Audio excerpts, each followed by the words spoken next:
Okay. So hello everyone. यार आज की जो हमारी वीडियो है इसमें हम कुछ महत्वपूर्ण सूत्र देखेंगे जो कि आपके जो है कहीं भी पूछे जा सकते हैं। ठीक है। अभी डायरेक्ट ही आपके सूत्र नहीं पूछे जाते हैं कि यार इसका क्या सूत्र है या फिर इस सूत्र पर इस सवाल को कर दो, ऐसे नहीं पूछा जाएगा। इनडायरेक्टली ये जो सूत्र होंगे कहीं ना कहीं आपके यूज हो जाते हैं। ठीक है। तो ये सूत्र क्या है, इनको तो आपको सबसे पहले याद करना है, फिर एक दो सवाल हम इस पर करेंगे। और तीसरी चीज़ है कि मैं कुछ सवालों के जो पीडीएफ है मैं आपको डिस्क्रिप्शन में दे दूंगा। आप उनको भी हल करके ट्राई कर सकते हैं कितना आपसे हल हो रहा है। बाकी मैं आगे आने वाले वीडियोज़ में आपको उन सभी के सॉल्यूशन क्या हल होगा, कैसे हल होगा, वो सब मैं आपको देने वाला हूँ। ठीक है।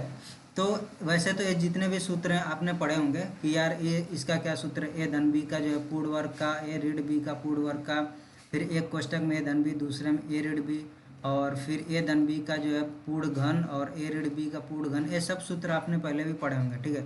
और आपने इनको यूज भी किया होगा, पढ़ा भी होगा, सारी चीज़ें आपने किया होगा। लेकिन अब आपको क्या करना है कि अब इन सभी को आपको याद रखना है, क्योंकि ये सब आपके यूज होंगे कहीं ना कहीं। अभी हम कुछ सवाल देखेंगे जिनमें हम देखेंगे कि यार ये सूत्र जब हम यहाँ पर यूज करते हैं तो हमारे सवाल जो हैं जो भी हैं वो बहुत आसानी से हल हो जाएंगे। ठीक है। तो आपको तो सबसे पहले इनको याद कर लेना है, क्या है, ए धन बी का होल स्क्वायर रहेगा, पूर्ण वर्ग रहेगा, तो आपको क्या करना है कि ए स्क्वायर धन बी स्क्वायर धन टू, यानी कि दो गुणे ए गुणे बी है। अभी आता कैसे है, सिंपल सी चीज़ है। ठीक है। ए धन बी का होल स्क्वायर यानी पूर्ण वर्ग जब मैं लिखता हूँ तो इसको क्या लिखूंगा, ए धन बी। ठीक है। और दूसरे बार भी ए धन बी, यानी कि दो बार आपस में गुणा है, ये कहने का मतलब है। जैसे हमने क्या देखा था कि तीन के घाते अगर तीन है तो तीन का तीन बार गुणा होता है। ठीक है। वही चीज़ है, ए धन बी का अगर दो घात है तो ए धन बी जो है दो बार गुणा होगा। अब जब दो बार गुणा है तो इसका गुणा कैसे होता है, बस यही चीज़ हमें देखना है। ये हमने गुणा लिखा, तो इधर में इसमें कैसे गुणा होता है, जब हमारा इस तरह के चर राशियों का जब हम गुणा करते हैं तो हम इधर से गुणा करते हैं, इस साइड से। ए का गुणा ए में करेंगे, फिर ए का गुणा बी में करेंगे। ठीक है। जब आप इस तरह से गुणा करते हो, मान लो 23 का गुणा 23 में किया था, आप क्या करते हो, तीन का गुणा तीन में 9, तीन का गुणा 6 में, फिर दो का गुणा तीन में 6, फिर दो का गुणा दो में 4। तो आप इस तरह से लिख करके जोड़ते हो। लेकिन जब आप इसका गुणा ए धन बी का गुणा ए धन बी में करते हो तो आप क्या करते हो, ए का गुणा ए में कर लिया। ठीक है। तो ए स्क्वायर हो गया, फिर ए का गुणा बी में किया धन ए बी हो गया, फिर बी का गुणा ए में किया तब भी ए बी होगा। ठीक है। ए बी या बी ए लिखो, दोनों बराबर है। क्यों, क्योंकि दो गुणे तीन भी वही होगा जो तीन गुणे दो आएगा आपका, तो वही चीज़ है। और फिर आपका क्या हो जाएगा, बी का गुणा बी में होगा धन बी स्क्वायर हो जाएगा बी। ठीक है। बी के घाते दो हो जाएगा। अब बस आपको जोड़ लेना होता है, ए स्क्वायर धन ए बी धन ए बी, दो ए बी हो जाएगा और धन बी स्क्वायर। तो वही चीज़ है हमारा, ए स्क्वायर धन बी स्क्वायर धन दो ए बी। ऐसे आपका ऋण वाला भी ऐसे आप गुणा करोगे तो इतना आता है। फिर ऐसे ए धन बी और ए ऋण बी जब करते हो तो ये जो धन ए बी है यहाँ पर ऋण ए बी आएगा, दोनों कट जाते हैं, आपका आता है ए स्क्वायर, और यहाँ पर ऋण बी स्क्वायर आपका आ जाता है। ठीक है। तो यही चीज़ आपका है। ऐसे ही आपका यहाँ पर तीन घात वाला भी होगा। ठीक है। आपको सभी के सभी याद रख लेना है। फिर हम बढ़ते हैं अपने सवाल पर कि इस पर सवाल कैसा मिल सकता है आपको। तो यहाँ पर आप देख सकते हो दो सवाल हमने लिए हैं। तो सबसे पहले सवाल है, ये सवाल तो थोड़ा सा अलग तरीके का है लेकिन इसको देखते हैं कैसे हम हल करेंगे। तो सवाल को पहले मैं लिख लेता हूँ। ए है कड़ी में दो के घाते यक्स बराबर है 256 है। ठीक है। तो यक्स का मान क्या होगा यही हमें बताना है। तो यक्स का मान कैसे निकलेगा, तो यहाँ पर देखो सबसे पहले तो हमें क्या करना पड़ेगा, कड़ी को हटाना पड़ेगा। तो कड़ी कैसे हटेगी, कड़ी जो है आपको मैंने बताया था, कड़ी का मतलब क्या होता है, 1/2 हो गया, यानी दो के घात में यक्स और इसके घात में 1/2 है, बराबर क्या हो गया 256 हो गया। ठीक है। अब ये जो है एक तरीका मैं बता रहा हूँ। ठीक है। इसको मैं लिख सकता हूँ कि ये मेरा मेथड 1 यानी विधि 1 है। और इससे हम क्या करेंगे कि ये मेरा हो गया यम, ए के घात में यम और एन। ठीक है। तो ये मेरा क्या हो जाएगा, ए के घात में यम एन हो जाएगा। अब यहाँ से क्या आएगा मेरा, दो के घात में x/2 और बराबर क्या हो जाएगा, ये 56 को हम क्या लिख सकते हैं दो के घात में, तो इसको हमें देखना पड़ेगा क्या लिखेंगे। तो 256 को मैं इस तरह करूँगा और यहाँ पर दो से भाग दूंगा तो 2 कम 2, 2 दूना 4, 2 8 16। फिर आपका आएगा यहाँ पर 2 छक 12 और 2 चौको 8, 64 आ गया। तो वैसे तो मेरा कितना आ जाएगा, आई थिंक जो है दो के घात में 8 आना चाहिए, 7 या 8 आएगा। तो हम देख लेते हैं, दो यहाँ पर 32 आ जाएगा, और फिर आपका आएगा 16, और फिर आपका आएगा 8, और यहाँ पर 4, और फिर आपका 2। ठीक है, तो ये कितनी बार आ रहा है, गुणा करेंगे तो 256 को लिख सकते हैं 1 2 3 4 5 6 7 8। तो 2 के घात में 8 हो जाएगा। तो हम इसको लिख सकते हैं 2 के घात में 8। 2 के घात में 8 किसके बराबर है, 256 के बराबर है। तो अब देख रहे हो आपका आधार जो है क्या है, बराबर है, तो घात भी बराबर होगा, यानी x/2 बराबर क्या हो जाएगा, 8 हो जाएगा। और ये मेरा मिल जाएगा x बराबर 8 गुणे 2 बराबर 16।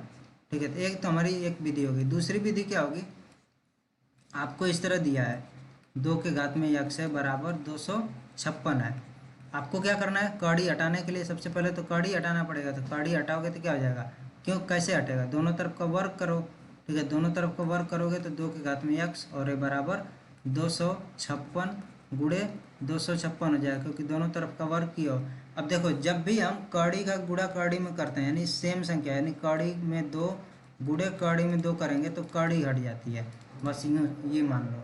ठीक है, यही समझ लो कि अगर कड़ी में 2 का गुणा कड़ी में 2 करेंगे तो ये हट जाएगा। यानी अगर कोई भी संख्या है वो कड़ी में है, सेम जो है सेम संख्या अगर है कड़ी में, और उसका जो आपस में गुणा किया तो कड़ी हट जाएगी, सिर्फ वही संख्या बचेगी।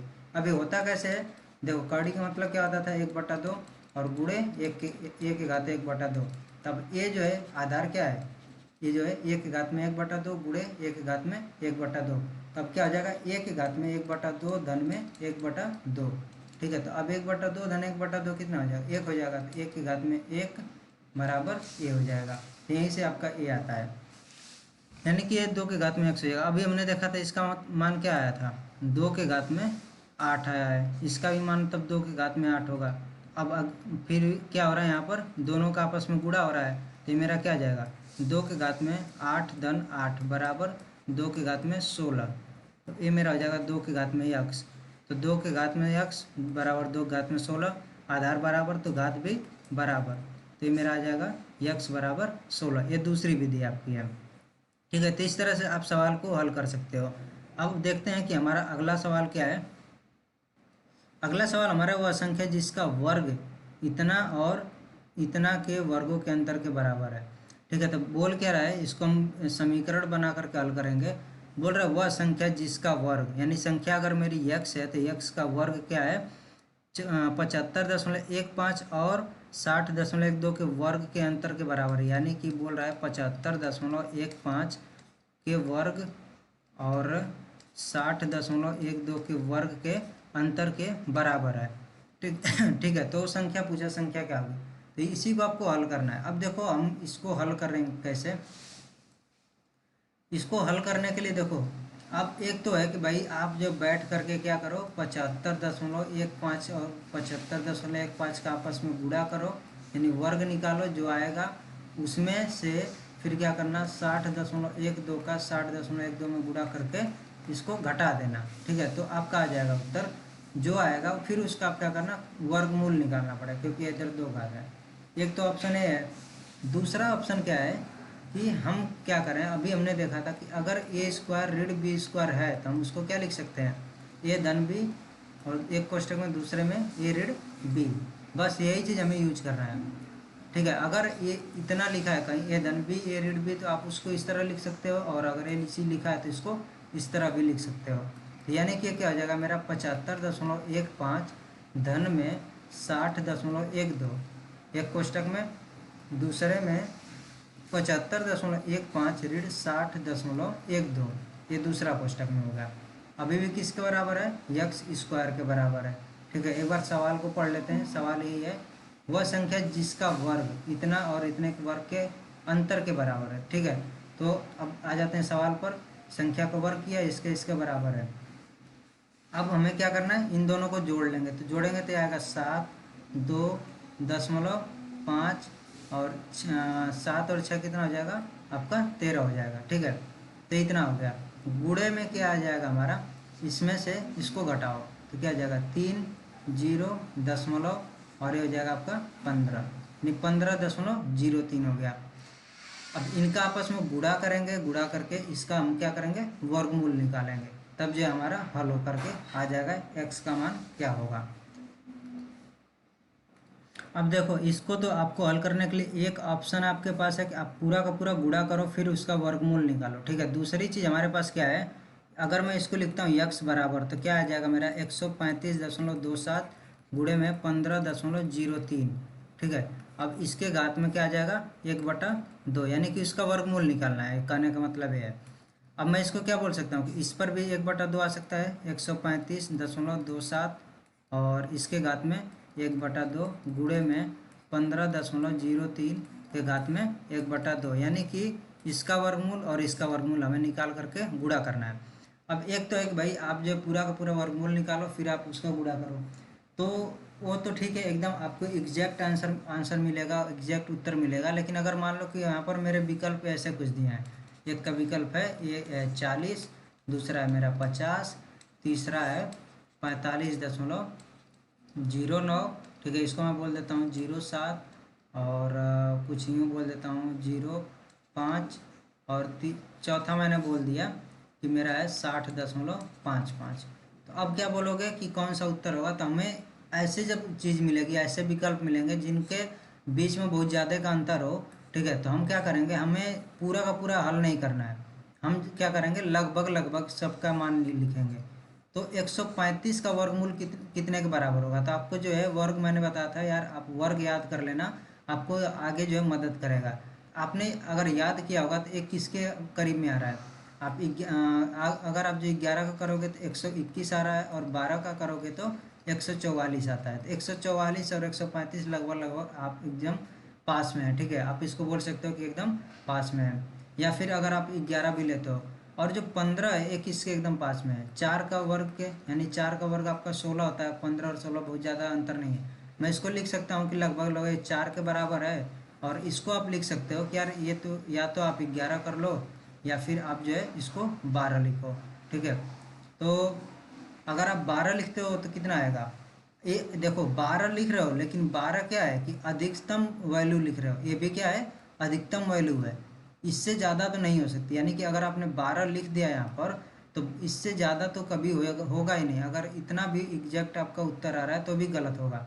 यानी कि अगर मैंने लिखा क्या 12 और इसका लिखा 4, तो मेरा हो जाएगा 12 × 4, तो 12×4 = 48। तो मुझे पता होगा कि यार 48 से ज़्यादा तो होगा ही नहीं कभी, 48 भी नहीं होगा। क्यों नहीं होगा, क्योंकि यहाँ पर मैंने 12 लिखा, और 12 लिखने का मतलब कि यहाँ पर कितना होना चाहिए था 144 होना चाहिए, यहाँ पर 16 होना चाहिए था, तब जाकर के यहाँ पर 12 और 4 होता। लेकिन यहाँ भी संख्या कम है, तो ये जो है 4 से कम यहाँ भी रहेगा, और यहाँ भी 12 से थोड़ा कम रहेगा, तो कुछ ना कुछ 48 से कम आएगा।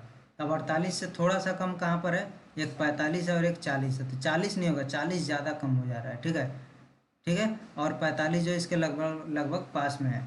अब और अच्छे से समझने के लिए क्या कर सकते हो, एक ऑप्शन 11 भी रख लेते हो, ठीक है, कि 11 अगर मैं रखूँगा तो जो मेरा मान आएगा वो क्या होगा, इससे ज़्यादा होगा। जो 11 का गुणा मैं 4 में करूँगा तो इसके बराबर या इससे थोड़ा सा बड़ा हो सकता है, यानी 44 आ रहा है तो इससे बड़ा या इसके बराबर हो सकता है। इस तरह का कुछ आप समझोगे तो हमारा उत्तर जो आ जाएगा 45.09। वैसे तो मैंने किया था इसको, और मैंने फिर इसका निकाला था, तब जाकर के मुझे पता है कि 45.09 इसका वर्गमूल लेने पर आएगा पूरा, ठीक है। तो आपका उत्तर इतना आ जाएगा। लेकिन फिर बात आती है कि अगर मान लो कि हमें जो है ऑप्शन जो विकल्प हैं बहुत पास पास में दिए हैं, मान लो यहाँ पर है 44.5 दिया है, फिर एक में 46.09 है, तब किसको मारेंगे, तब तो आप फंस गए। तो अब जो है आपको क्या करना पड़ेगा, पूरा एकदम एग्जैक्ट जो उत्तर आएगा वो आपको निकालना पड़ेगा। तो वो कैसे निकालोगे, तो अब उसे हमें समझने की ज़रूरत है कि ऐसे संख्या जब दी हो उसका हमें वर्गमूल कैसे निकालना होता है, ठीक है, और वो भी दशमलव वाली संख्याओं का। तो दशमलव वाली संख्या के लिए थोड़ा सा अलग तरीके से वर्गमूल निकालते हैं, तो इसको हम सीख लेंगे इसी वीडियो में भी। तो देखते हैं क्या है। अब जैसे यहाँ पर 135.27 है, इसका कैसे निकालेंगे, 135.27 है। अब मुझे बोल दिया कि यार दशमलव के एक स्थान तक निकालना है, तो ये मैंने लगा दिया। एक और स्थान तक मुझे चाहिए था, एक और जीरो में बढ़ा लूँगा, और सब पे क्या करूँगा, दाएं तरफ से दो दो अंक का जोड़ा बना लूँगा, ठीक है। तो लास्ट में जो भी अंक बचेगा उसका अकेले जोड़ा बना लूँगा, इस तरह से लिख लूँगा, ठीक है। अब क्या करते हैं, ये सब चीज़ें आपने पढ़ी होंगी, सातवीं या 8वीं कक्षा में आपने पढ़ी होगी। अब हम जो है देखते हैं कि कौन सी संख्या का वर्ग करने पर इस वाली संख्या से कम या इसके बराबर होगा, तो वो एक का वर्ग करेंगे तो इसके बराबर आ जाएगा, तो एक लिख लेंगे। एक का वर्ग लिखा, एक यहाँ पर आ जाएगा, ठीक है। और एक नीचे भी लिख लिया हमने। अब एक का वर्ग जो है एक आता है, तो ये हमारा फिर इसमें से घटाएंगे तो जीरो आ जाएगा। अब क्या होगा, 37 हम लिखेंगे, ठीक है। 37 लिखा, और एक धन एक क्या हो जाएगा, दो हो जाएगा, दो लिख लेंगे। अब देखेंगे कि ऐसी कौन सी संख्या, अब देखो यहाँ पर अगर मैंने एक लिखा तो यहाँ भी एक लिखना पड़ेगा मुझे, ठीक है। तो हम क्या करते हैं, ये चीज़ देखते हैं कि ऐसी कौन सी संख्या लिखें और इनका आपस में गुणा हम करते हैं। जैसे 21 हो जाएगा तो 21 का एक में गुणा करेंगे, ठीक है। तो हम देखते हैं कि ऐसी कौन सी संख्या है जिसका इस तरह से गुणा करने पर या तो इसके बराबर है, इससे कम है। 21 का आएगा, 21 आएगा। अगर मैंने दो लिखा तो अब यहाँ पर दो होगा तो यहाँ भी दो मुझे करना पड़ेगा, तो 22 दूना 44 हो जाएगा, ठीक है। तो 44 मेरा ज़्यादा हो रहा है, तो मैं 44 को नहीं लूँगा, यानी कि मेरा यहाँ पर जो है क्या मान रहेगा, यहाँ पर रहेगा एक। तो मुझे क्या लिखना पड़ेगा, यहाँ पर लिखना पड़ेगा एक। तो मैं यहाँ पर लिखूँगा एक, और यहाँ भी एक, यानी यहाँ पर 21 हो गया, और जो एक है एक मैं यहाँ पर फिर लिख लूँगा। अब मेरा क्या हो जाएगा, ए धन ए जो भी है चीज़ इनको जोड़ करके यहाँ लिख लेते हैं, तो 22 हो गया। और ये जो आपका घटाने पर 9 और 7 कितना हो जाएगा, 16 हो गया। अब दशमलव को हम यहाँ पर उतारेंगे नहीं, दशमलव को हटाएंगे और दशमलव यहाँ पर लगा लेंगे। बाकी जो संख्या है अब जोड़े में उतरती हैं, ठीक है। ऐसा मत कर देना कि सिर्फ 3 को उतार दिया 7 को नहीं उतारा, जो भी संख्या है जोड़े में आएगी। ऐसे ही यहाँ भी जोड़े में आएगी, तो 27 हो गया। अब देखो ऐसी कौन सी संख्या है जिसको हम रखेंगे तो 1627 से कम या इसके बराबर होगा। तो हम देखते हैं यार, अगर मैं 8 लिखता हूँ ना, 8 दूना 1600 हो जाएगा, ठीक है। तो 8 मैं लिख करके ट्राई कर सकता हूँ। तो मैं एक बार गुणा करके चेक करूँगा क्या इसके बराबर या इससे कम आ रहा है, तो 8 होटे 64 होगा।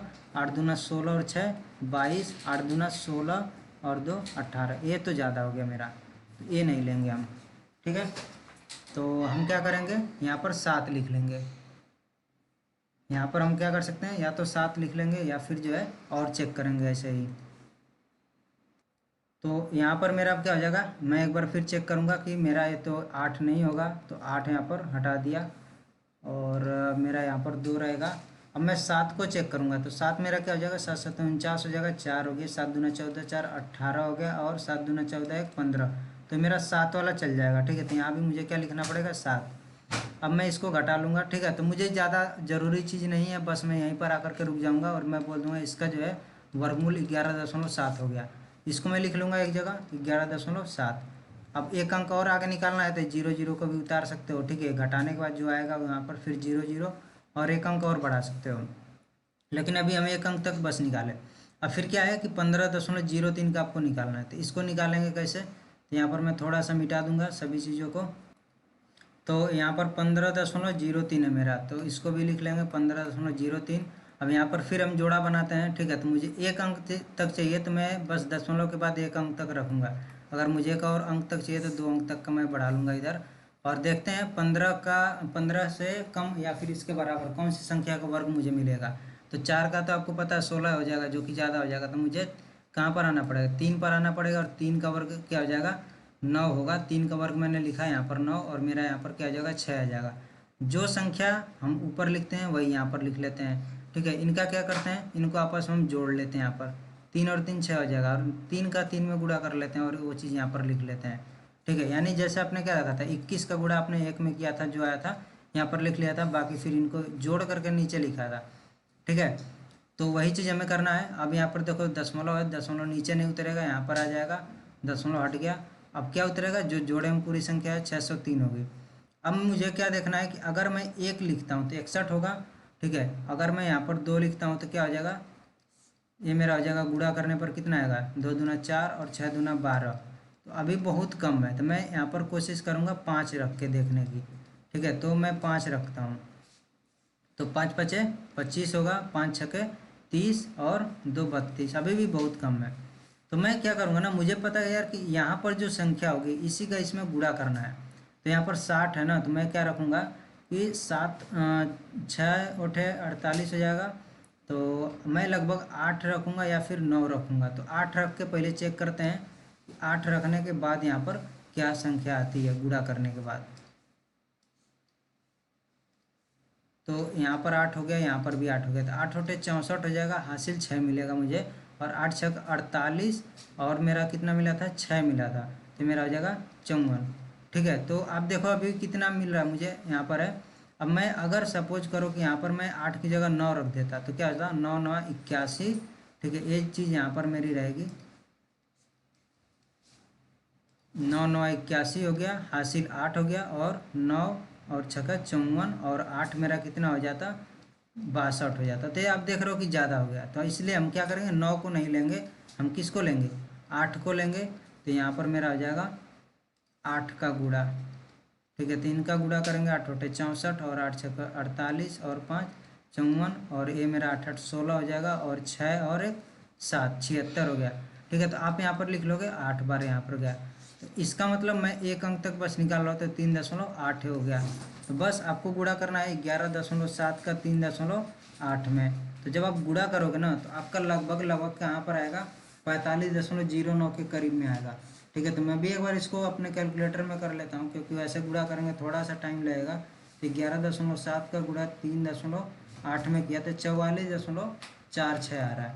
ठीक है, 44.46 आ रहा है। और अभी हमने कहाँ तक निकाला, बस एक अंक तक निकाला। अगर मैं 2 अंक तक निकालूंगा तो ये संख्या और थोड़ी सी बढ़ जाएगी।